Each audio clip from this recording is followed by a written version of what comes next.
Welcome to Lynn Cullen Live. Talk radio without the static. Email your questions and comments to lynncullenshow@gmail.com. And now your host, Lynn Cullen. Hey there, and a good morning at you. Good to have you here. Oops, I didn't mean to do that. I'm supposed to let that music run. The good news is that we had an actual IT person look at the computer yesterday, and it's definitely running faster. We're still having some connection problems in regard to calls, but it appears we're up and running and looking good.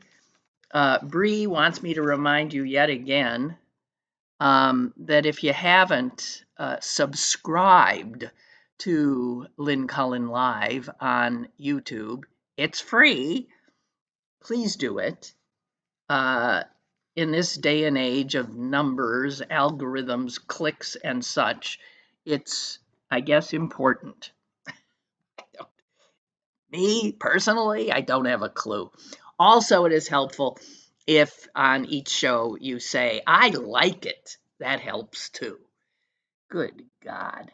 I mean, personally, it's off-putting to me, but this is the world we live in, and I'm an old fart, which is why I'm just not, comfortable with it, which is why I'm doomed. I am a dinosaur. Anyway, the dinosaur says, happy to have you here, and it's, April 17? And the Trump trial is in its second, has had 2 days under its belt. They're off today.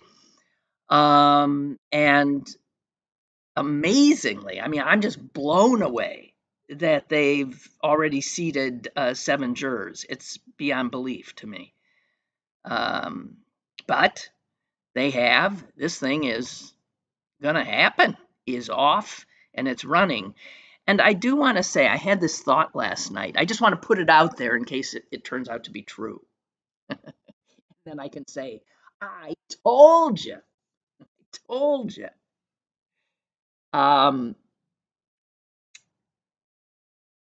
He looked like hell, I thought, in the pictures I saw of him the last few days.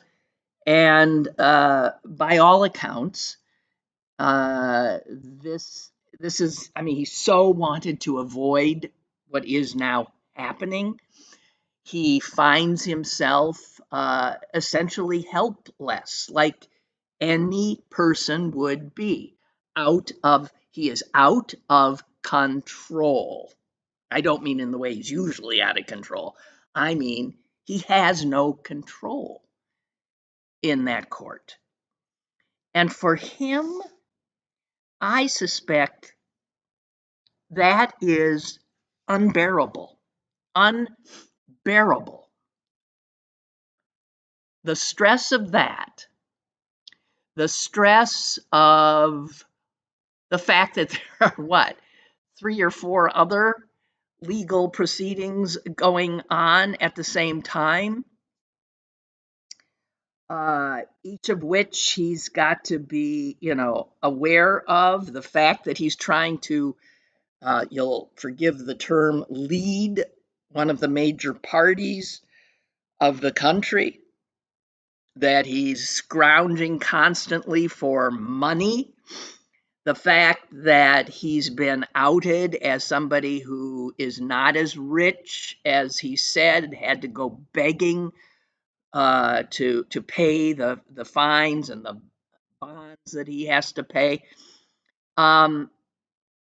This carefully curated persona that he's worked on all his life is in real danger of coming unglued. And if it does, he does. Because in a strange way, I don't think there's really a person there. I do think there's just this pathetic, soulless construct, and that the pathetic soulless construct has been able to achieve such power, global power, is damning of Homo sapiens, damning of America. But I was thinking last night, getting back to my point, that I think this could kill him. And we haven't even gotten to the part where he has to sit there in the courtroom with those jurors looking at him, and all of the tawdriness. And my understanding is they got the goods on him. It's not as if it's going to be hard to prove what they're trying to prove. They've got the goods. I just, you look at the guy, he's out of shape. He doesn't exercise, has a terrible diet, he's under constant stress, does not sleep much, and I suspect does a lot of kind of drugs. Drugs to bring him up, drugs to keep him awake, drugs to whatever. And he's an old man. I'm just saying that if he dies in the next year, I would not be surprised, nor should any of us.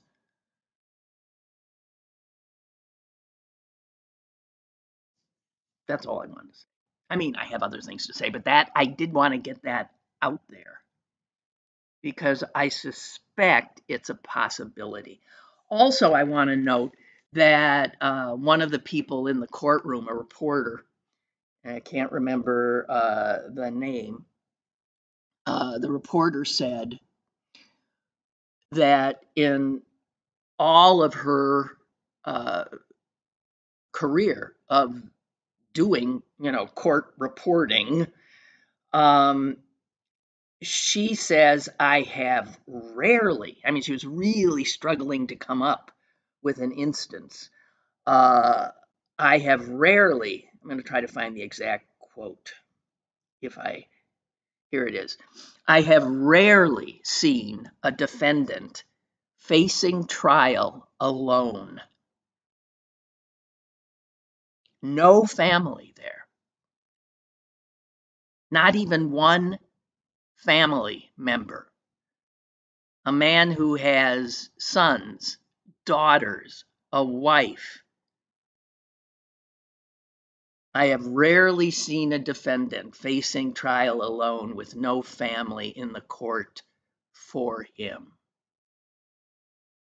Now, I, don't know. It could be that he told everybody, I don't want you there.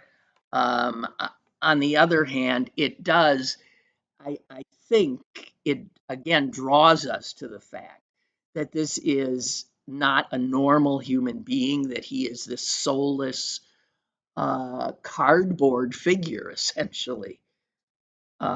He is a construct. He has no real human connection to anybody. Everything with him is, of course, transactional, and everything is centered only on his needs. A truly grotesque humanoid.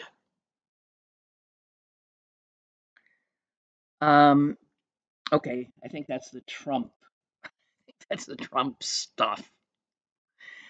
I have not said much about Ukraine of late, but I've been carefully watching. And guys, the Republicans, the Putin party, are getting close to giving Ukraine to Russia.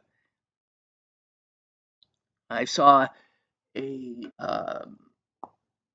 general who said something that even us non-generals can understand and know has to be true. In fact, this guy is the American top military commander in Europe, and he told Congress last week that if one side can shoot and the other side can't shoot back, the side that can't shoot back loses. And Ukraine can't shoot back now. They really can't shoot back.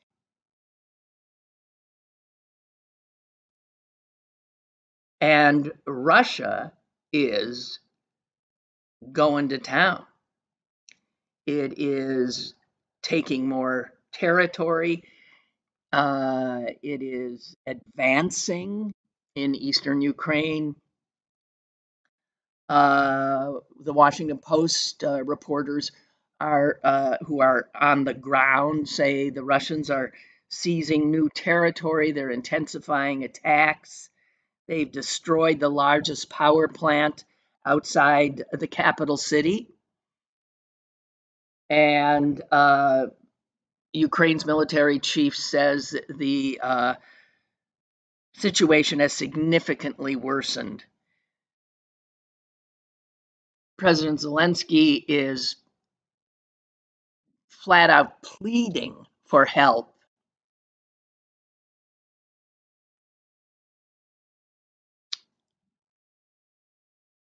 And Marjorie Taylor Greene and Donald Trump, Moscow Marjorie is what Republicans call her. Well, some Republicans. Moscow Marjorie gets all of her talking points from the Kremlin, without a doubt. You don't even have to, I mean, my saying that, go look for yourself.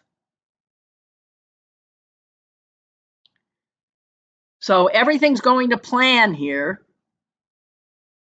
Putin's plan. He bet that the West would grow weary of the war. He bet that his puppets in the Republican Party and Donald Trump would aid and abet in halting funding that Ukraine needs to defend itself.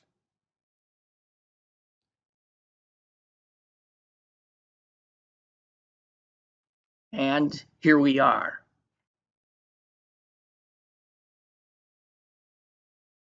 Who was it? I think I was reading Dan Rather. You know Dan Rather. He said this, and certainly if Donald Trump wins the White House, Ukraine will be lost. And where would Putin venture next? Yeah, US democracy is at stake, but so is, and I say this without hyperbole, so is the world. That from Dan Rather, who's not given to hyperbole and overstatement, and who tends to try to look on the positive side. Just saying. So I've been extremely worried about that.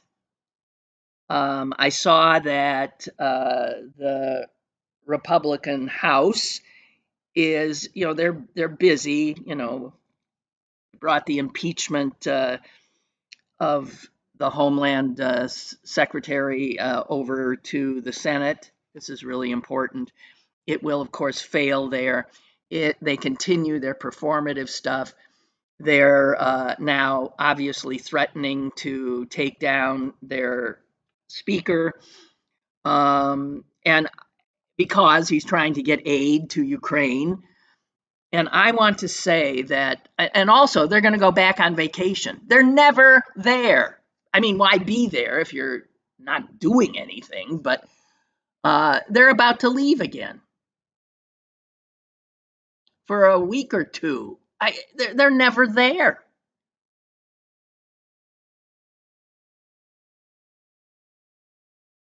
And the question remains, if Marjorie Taylor Greene and those other SOBs do go after him, I mean, they've only got a 1-vote majority now. He could be kept in power if the Democrats save him. And I imagine that that's I don't know. I don't know if the need for aid to Ukraine will be the thing that makes Hakeem Jeffries and enough of the Democrats say, okay, we will ensure you stay here. You get that aid out now before you go on another vacation. God,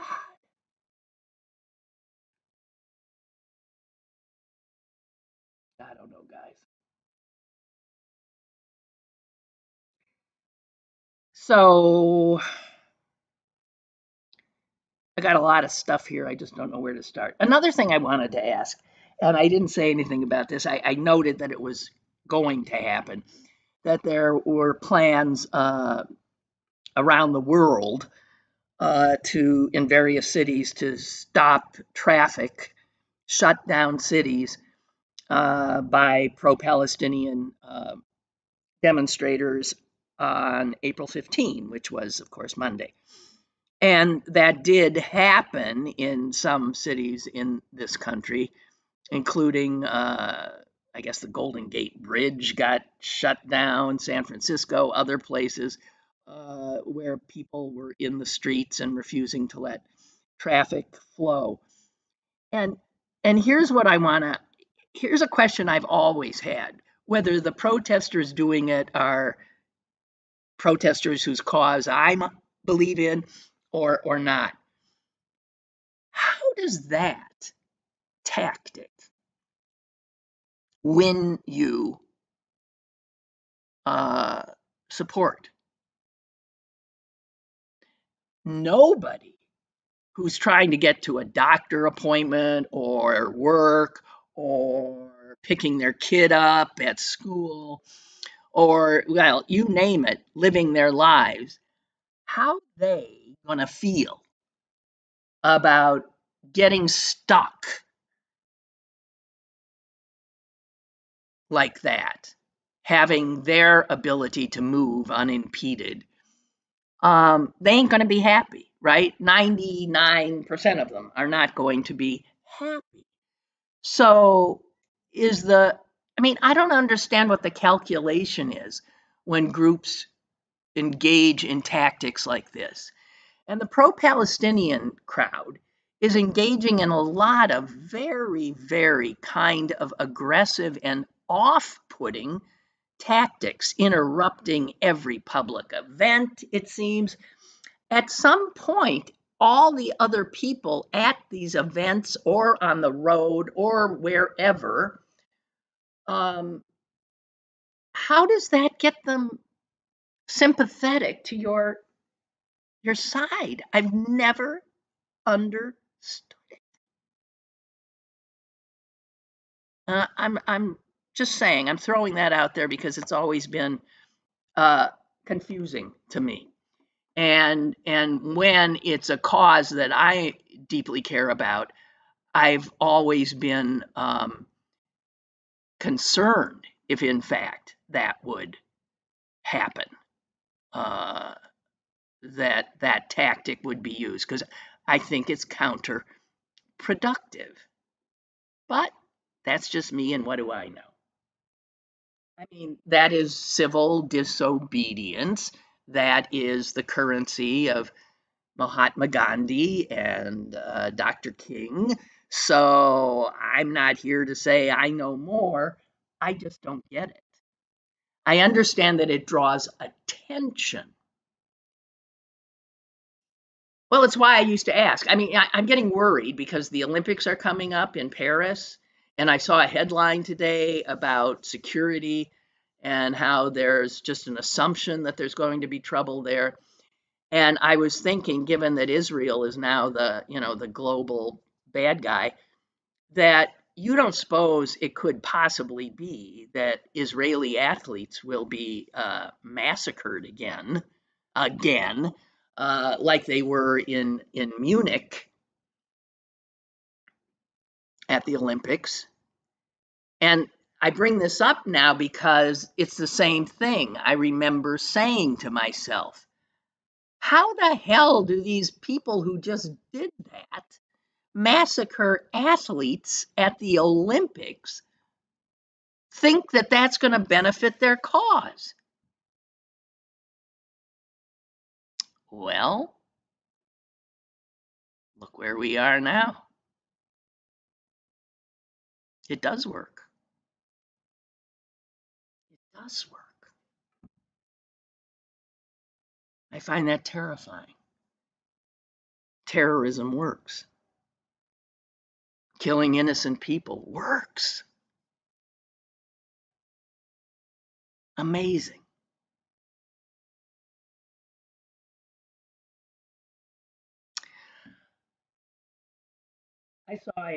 I'm changing subjects.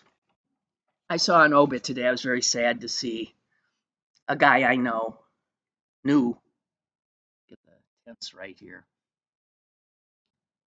Yeah, Bree is saying it's not sympathy they're after, it's awareness. But I would suggest that nobody is unaware of the Palestinians.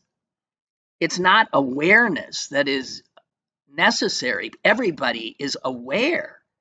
I would think at the point that you got people aware, you'd go looking to draw them in to your side.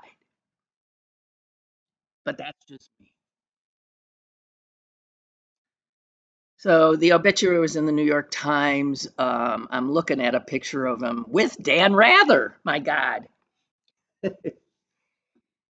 So they both are going to be mentioned today here. Dan looks really young, and Richard does too. Richard is Richard Liebner. I slept in his bed. Yeah, I did. He wasn't there. He wasn't there. He, this was in New York City. Um, the headline of this obit is Richard Liebner, savvy agent for top broadcast journalist, dies at 85. Um, he was a larger than life character, a delight. And I see in this Times obit today, they quote a piece that had been done on him for the New York Times Magazine in 1989, which, yeah, pretty much sums him up. He can be plaintive, cajoling, jocular, terse, profane, dismissive, analytical, or expansive. The one constant is the strain of his native Brooklyn in his voice. A great character. One of the first times, I think it was the first time I met him, he literally roller skated into the office I was sitting in. This is a guy who ran the largest talent agency for broadcasters. And what a character. Larger than life.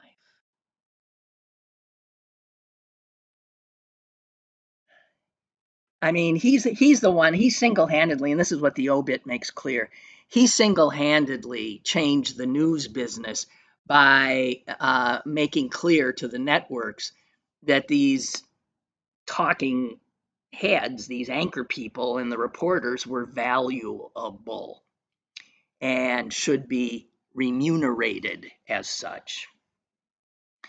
So he was the first to, get people money that nobody else had ever gotten. Um, and I also want to say that in an industry where there are plenty of agents and a lot of them slime balls, he was not. And the Times goes on, even quotes a guy he went up against all the time, the president of CBS News, Andrew Hayward, who said he was scrupulously honest.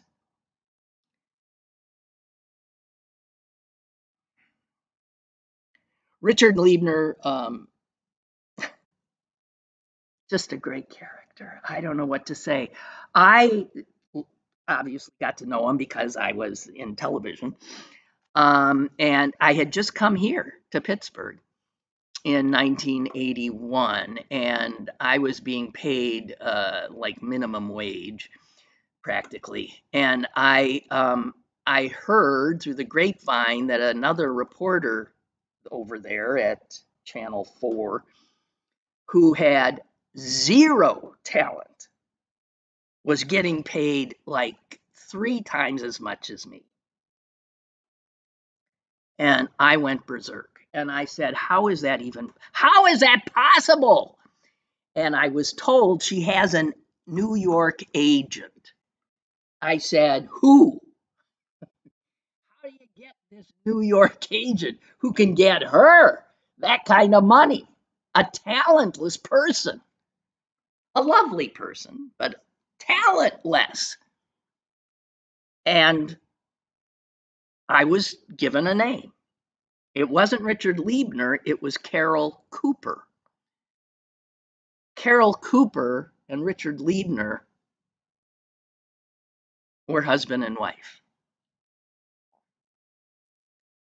And I called Carol Cooper and she said, send me a tape. I sent her the tape. She got right back to me and said,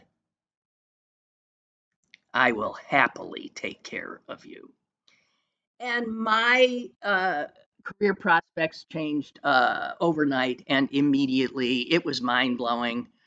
The fact that I didn't take advantage of any of it finally so frustrated her, and I understood it. That she said, "Look, if you're not going to take my advice, I'm out of here. No reason for me to take part of your salary. I'm not. I'm out of here." But before all that happened, she got me so many offers in so many places and much bigger markets. And she was so kind, and so was he, so supportive. And I had to go at one point. She set up an interview with me and some horrible person. God, I hate that TV business. What was his name? He was at the time, I think he was the producer of the Today Show. What was his name? Friedman? What a jerk. Anyway, I had to go in for some interview. He was putting a show together with USA Today, and he was looking at me as one of the, possible whatever people on it. And she said, look, Richard and I don't know where they were, probably some other home they had. She said, you can stay in our apartment. So that's how I ended up in his bed. That's all I'm saying. Um, yeah. Wow. Good guy. Good guy. Funny guy. I'm so sorry. Carol was a charm, just a wondrous person, too. Good people in a nasty business, but they so loved playing the game. So loved playing that game. And a lot of people got a lot of money because of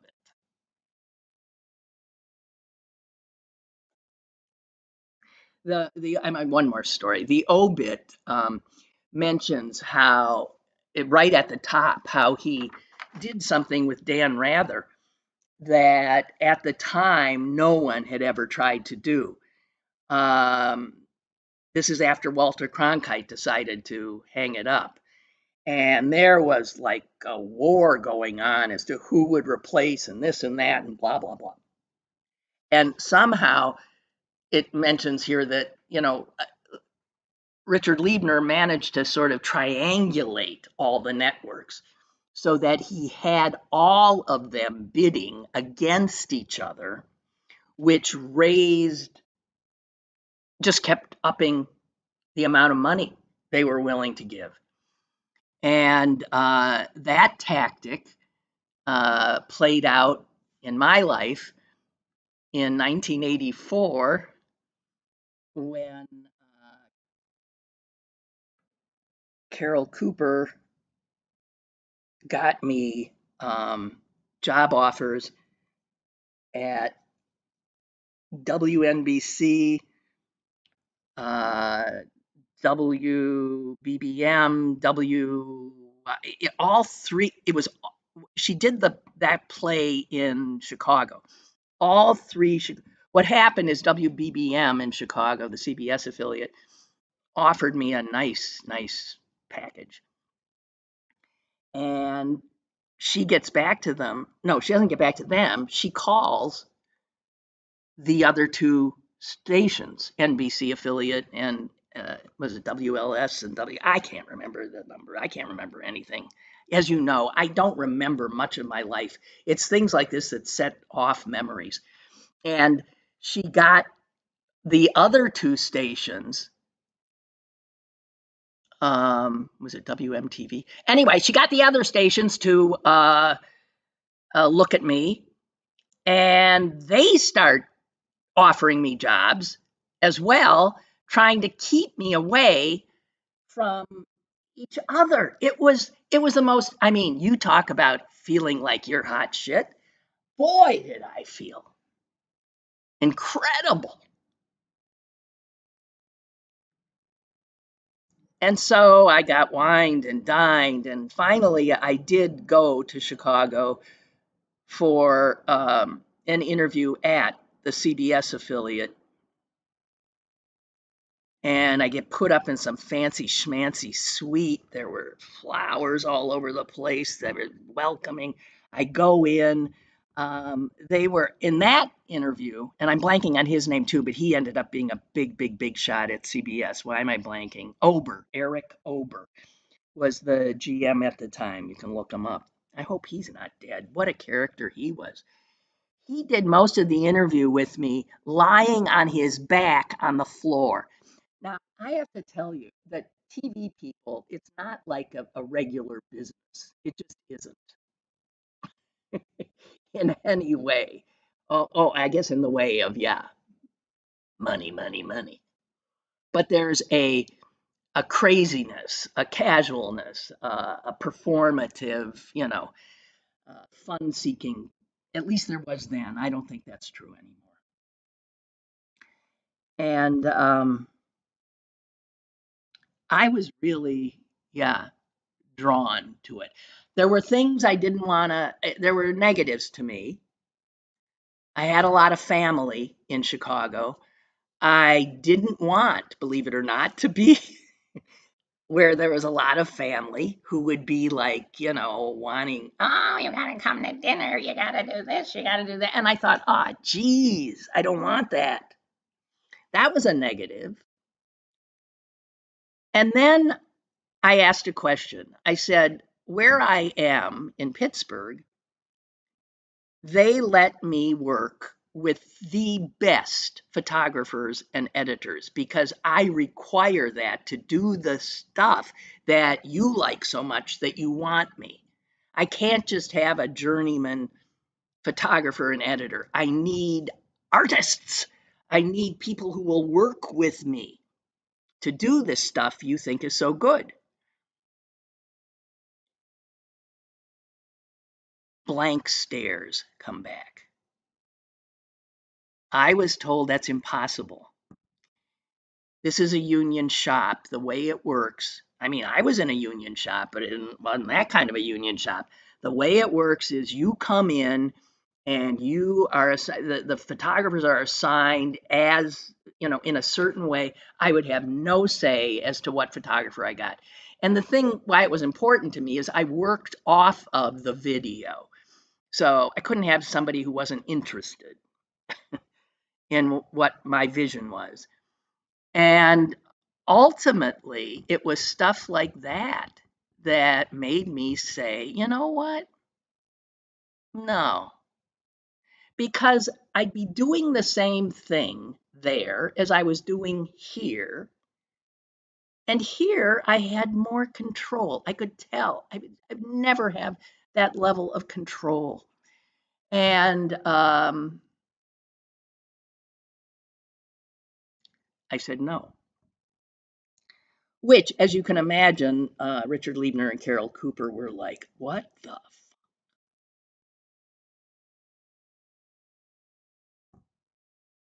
There's more to the story.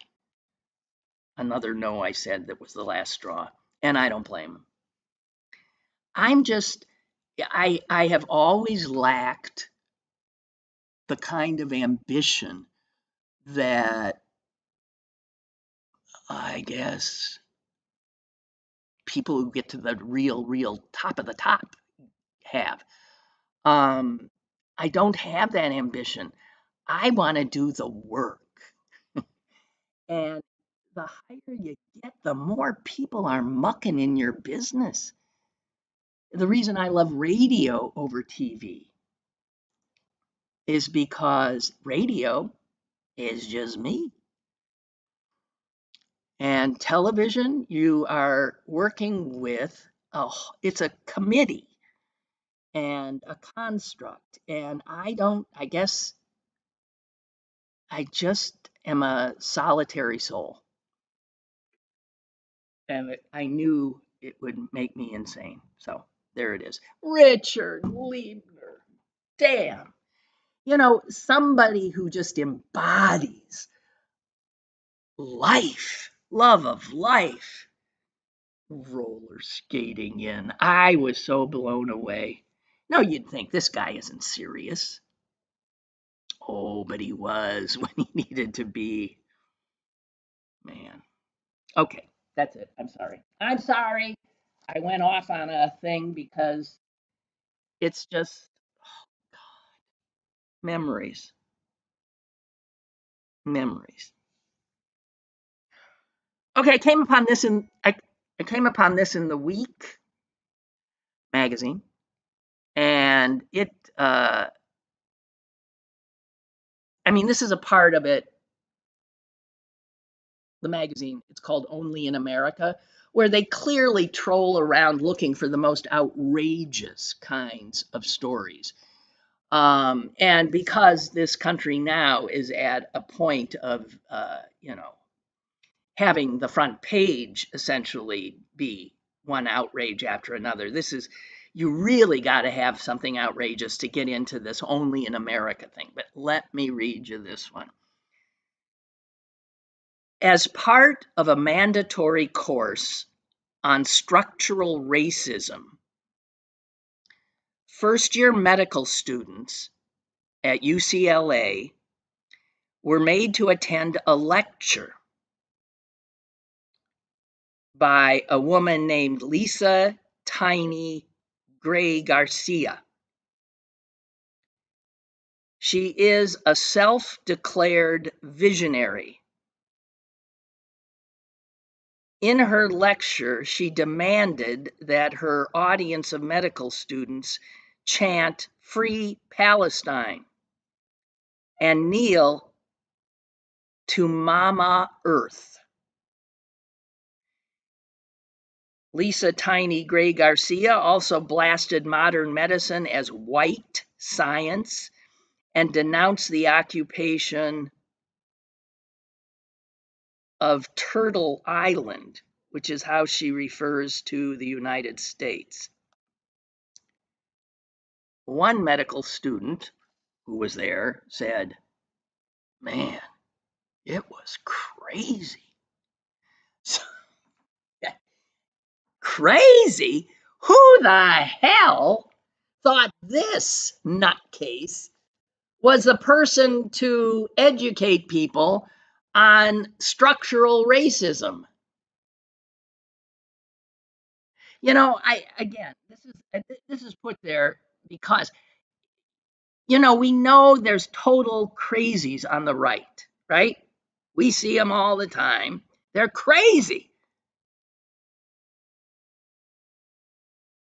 The left has crazies too.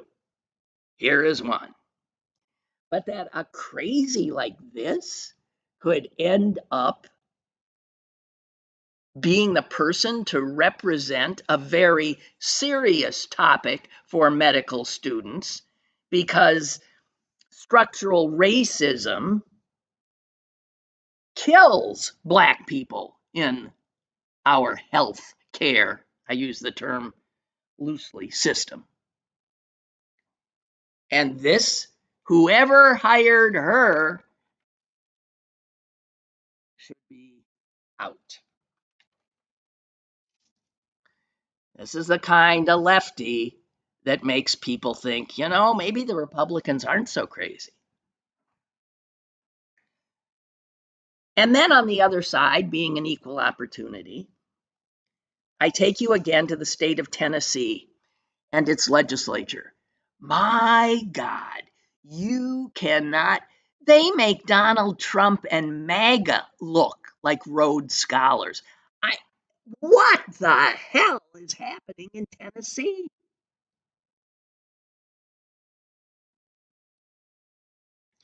This is the same group that I think last week I told you they passed a bill banning jets flying over Tennessee from leaving contrails. The exhaust, because they think it's part of some plot in which they're mucking with the Tennessee weather. Well, that is nothing compared to this latest one. The Tennessee Senate passed a bill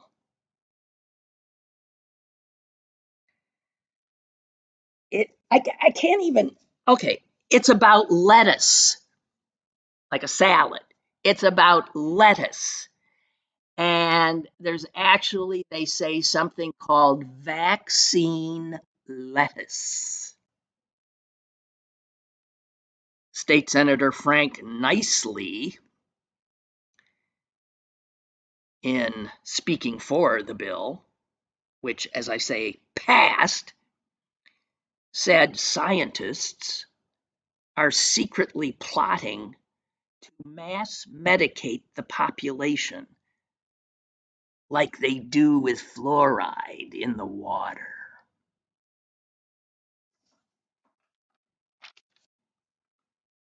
Oh my God. Oh my God. These are the end times, right? You cannot survive as a country with people like these, Tiny Gray Garcia and Senator Frank Nicely, in positions of authority. I'm thinking of her calling science white medicine. And here's this white, probably racist idiot. They come together. The crazies do end up sort of together. Neither of them believe anything anymore except the most ludicrous conspiracy theory that somebody can conjure. God almighty. Speaking of conspiracy theories, where did I see this today? Oh my God. TikTok, as you know. TikTok, I'm gonna find it. Hang on. Uh, there is apparently on TikTok, there is just, I'm not on TikTok, but this is a piece in the Atlantic, which I do think is the best magazine out there. People ask me like, where do you get your news? The Atlantic is absolutely my by far and away favorite. But listen, okay. So there's a guy who's writing about how on TikTok the biggest conspiracy theory is about Jews. I mean, well, yeah. It says here the entire world. This is one of the guys who has a big following.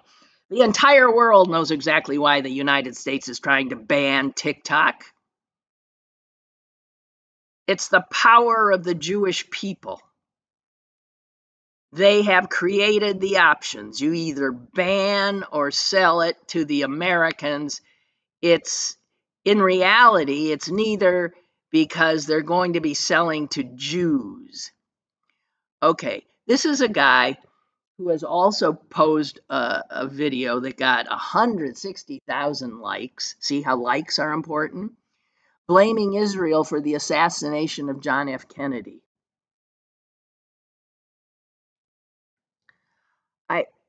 I there's things on here that you cannot, that people gobble this up is beyond belief. Here's another one on TikTok. Israel's trying to buy TikTok. This guy has 1.5 million followers. Stephen Mnuchin. I did see that. Stephen Mnuchin is trying to get a bunch of investors together to buy it. And this guy goes on to say, Mnuchin, he's Israel, right? Well, let's peel this onion back one layer at a time, starting with just the fact he's a Jew. Yeah, this is what's happening out there now. And I just want to say, when it gets this nutty, it's unsettling, especially to Jews.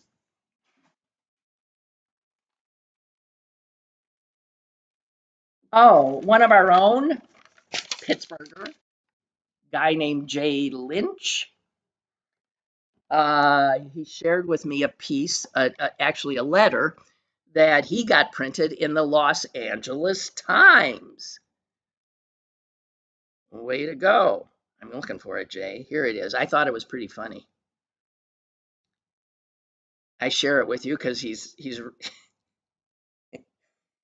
he was responding to an article they had about Arizona's abortion ban, going back to that 160-year-old law.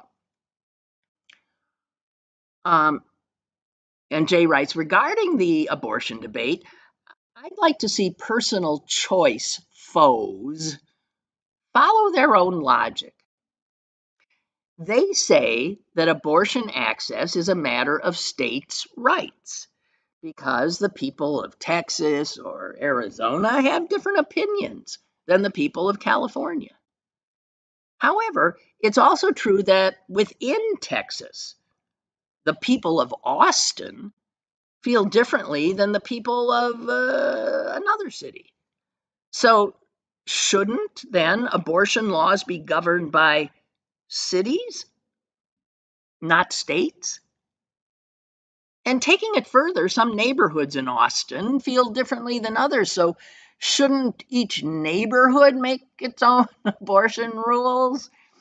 And of course, the final step in this logic path is that each person in each neighborhood has a different viewpoint. So, shouldn't we have, drum roll, personal choice? I think very well done, Jay.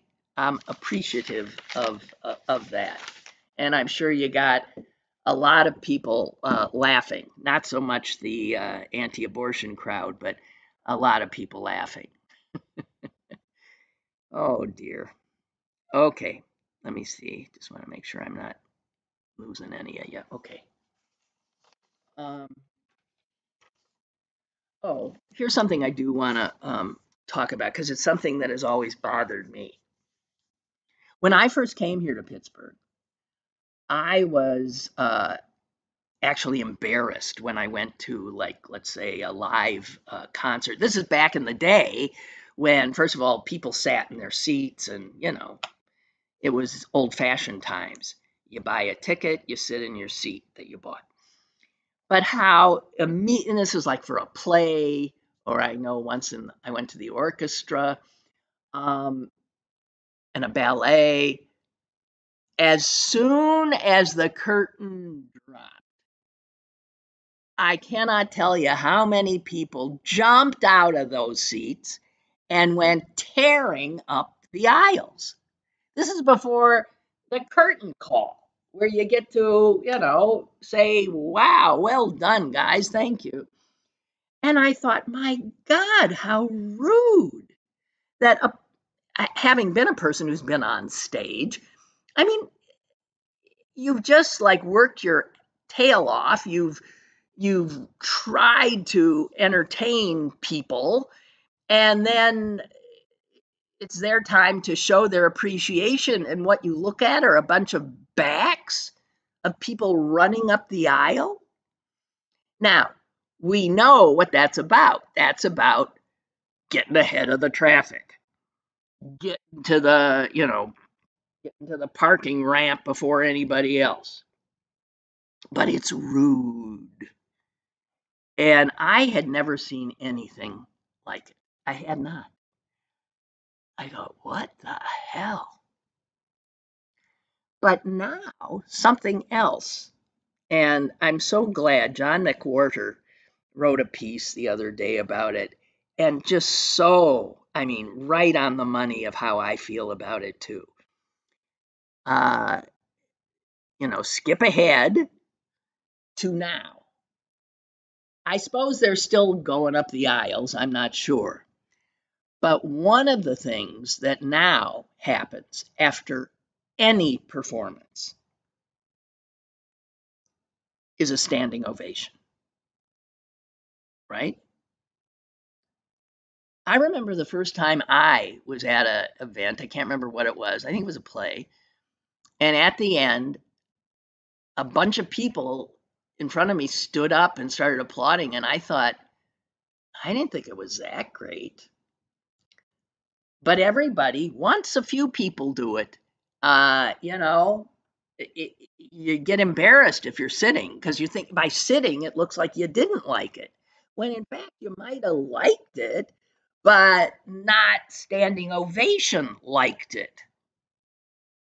The problem is now that no matter what, a standing ovation is what happens. Used to be, it was rare. It was an indication that what you had just seen was mind-blowingly exceptional. And here's the problem. Once a standing ovation is what you do for any performance, how the hell do you show performers that what they did was exceptional? What can you do? I guess you can start screaming at the top of your lungs. But that's the problem with this, not, and we do it in language too, not, and McWhorter is a professor of linguistics. So, he and I are coming at this from the exact same point. You can't, once you take something that was meant to say that was superlative, once you take that and make it to just thank you very much, that was lovely, then you take away the ability to express something more exceptional. And it bugs me. I actually now I find I'll stay seated. I don't know when did this happen? And it's like I've talked about this with language too. Like people will say it's awesome. No, it's not. If the one that always made me nuts and I've talked about is calling anybody a hero. See, heroes are few and far between. Man, we're finding that out now, right? A hero is like Liz Cheney, somebody who does the right thing and takes what comes with it, even if it's negatively life altering, whatever. That's a hero. But when people start saying our heroes, everybody who wears a uniform is a hero, then what do you call the person who runs into the burning building? I guess if you're wearing a uniform, you're a first responder type or you're in the military, you are in a situation where you could find yourself being able to be a hero, but you're not a hero just by virtue of wearing a uniform. I'm sorry. And you're not, because it devalues the meaning of the word.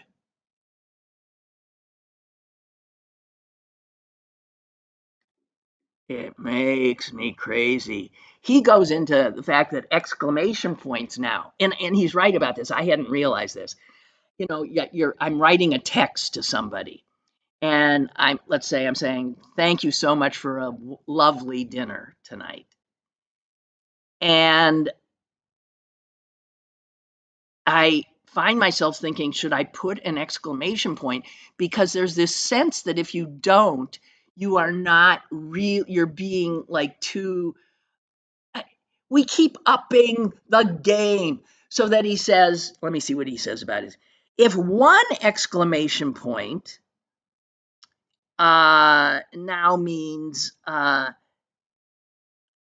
that I don't actively dislike you, then to indicate actual exclamation, we step up with 2, 3, 4 exclamation points plus emojis, right? Right?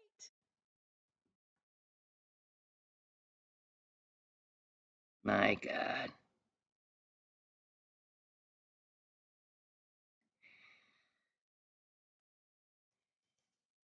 He ends it by saying, he said the end result is, it's just crude, he says. Back in the 80s, this is John McWhorter, I saw Peter Shaffer's alternately goofy, erudite, and plangent play. I'm not sure what plangent means. Plangent play, Lettuce and Lovage, starring Maggie Smith in mid-career. I was so transported that I stood up to express my hearty approval. Not every audience member did.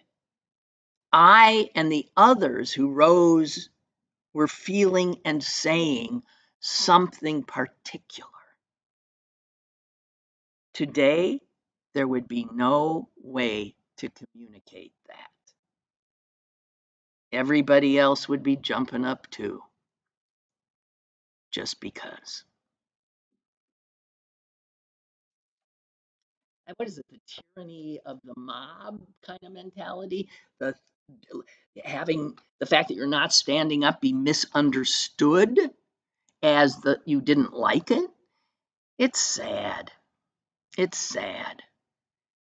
We live in an over the top culture, and it's leading us into bad places.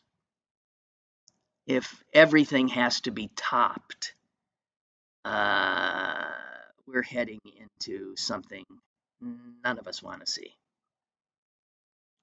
And on that note of doom, and gloom. I thank you for spending this time with me, and I intend to be back tomorrow. Hope you will too. Toodaloo.